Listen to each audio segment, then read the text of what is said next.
बेचारा उस सर्प बहुत दिन से उसके पिंजरे के अंदर कैद था। सोचता कि कब हमको यहाँ से मुक्ति मिलेगी। एक दिन क्या होता है, उसी मदारी के पिंजरे को काट करके एक मूस एक चूहा काटता है और उसी के अंदर घुस जाता है।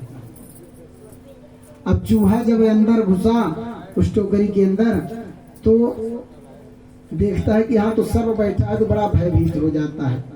अब सर्प सोचता है कि इसको पहले खा लेने, लेकिन सोचता है कि अगर इसको खा लेंगे तो निकलेंगे कैसे, अनजाने से घुस जाता है। तो सोचता है कि अब इससे मित्रता कर लेते हैं और इस टोकरी को काटने के लिए इसको बोलते हैं, जब टोकरी काट देगा तो इससे हम भी निकल जाएंगे, उसको खा भी लेंगे। कहते हैं कि सर्प जो है तो मूस से दोस्ती बनाता है चूहा से। कहता है भैया हमारे मित्र बन जाओ। कहते हैं महाराज हमारी आपकी दोस्ती कहाँ, आप जब भी पाएंगे हमको खा लेंगे तो हम क्या आपसे दोस्ती करें। कहते हैं नहीं तुम हमारे मित्र बन जाओ। चलो ऐसा कार्य करते हैं कि तुम इस टोकरी को काटो और टोकरी काटने के बाद दोनों लोग यहाँ से बाहर भाग जाएंगे।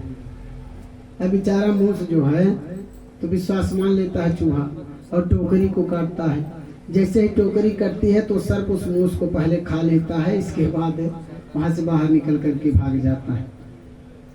तो कहते हैं कि अपना काम बनाने के लिए कभी कभी ऐसा भी काम करना पड़ता है। कहते हैं ठीक है महाराज करेंगे मित्रता। जाते हैं सभी देवता लोग राक्षसों के पास। उसमें राक्षसों के राजा बलि थे, प्रहलाद के नाती।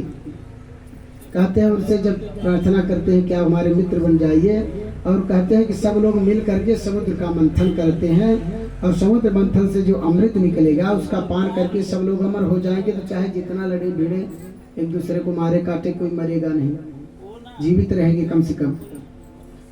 कहते हैं ठीक है।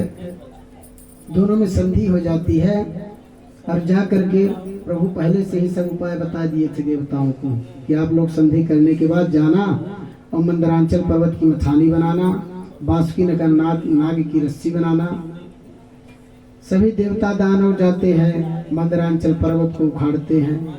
मंदरांचल पर्वत इतना शक्तिशाली, इतना लंबा चौड़ा कि कई देवता आकर के उसके नीचे दब जाते हैं। राम नाम सत्य हो जाता है, घबरा जाते हैं, प्रभु को याद करते हैं कि प्रभु बचाइए। तुरंत तत्काल ही प्रभु प्रकट हो करके उस मंदरांचल पर्वत को अपने गरुड़ पर धारण कर लेते हैं। सभी देवताओं को कहते हैं कि चलो समुद्र की ओर, सबको जीवित कर देते हैं। सभी देवता और दानव पहुंच जाते हैं समुद्र में। मंदरांचल पर्वत को समुद्र में डाला जाता है। अब समुद्र इतना गहरा कि मंदरांचल पर्वत डूबता चला गया। फिर से देवता लोग हाहाकार मचाए कि प्रभु ये तो डूब जाएगा, तो मथाएं कैसे मंथन करेंगे। तो भगवान ने एक रूप कच्छप का रूप धारण करके और जा करके मंदरांचल पर्वत को अपनी पिठा पर धारण करते हैं। प्रेम से बोले कच्छप भगवान की। कच्छप की जो पीठ होती है बहुत मजबूत होती है।